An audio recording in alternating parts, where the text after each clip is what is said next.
Hi guys, welcome back to the channel. Today we are going to show you, we are out by Mandela Highway and this is where they plan to build the Caymanas Special Economic Zone. And it's going to be a 650 acre facility and it's going to be like a mini municipality. So we're going to go through an article that gives more information on what they plan to do out here. The Caymanas Special Economic Zone in St. Catherine will be transformed into a mini municipality once fully developed, says Jamaica's Special Economic Zone Authority Chief Executive Officer. She disclosed this during a recent Get the Facts interview. The transformative project being led by the Port Authority of Jamaica is poised to become a dynamic 650-acre development strategically designed to accommodate industrial manufacturing, warehousing, and cold storage operations.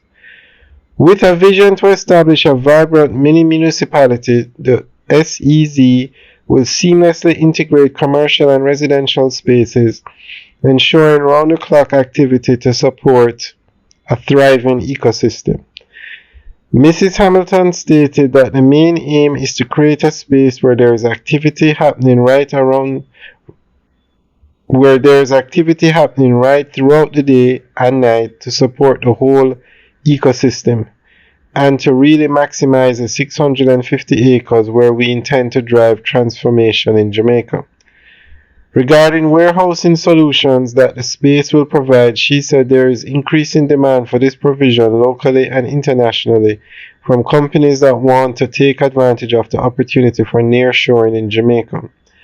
The CEO elaborated on the diverse opportunities offered by the SEZs in general, including plans for special economic zones dedicated to the creative and sporting industries. Alright, so that is a brief summary of what they plan to do out here. Alright guys, now to the left of us is the Mandela Highway, which is a major road, the busiest road in Jamaica. It takes you to both major highways. And to the right of us, or where we are, is where the Rain Tree. They plan to do another major warehouse development. So this area is prime real estate for development right now. Alright guys, thanks for taking a tour with us today. Let us know what you think. Leave your comments in the section below. Alright guys, have a good day.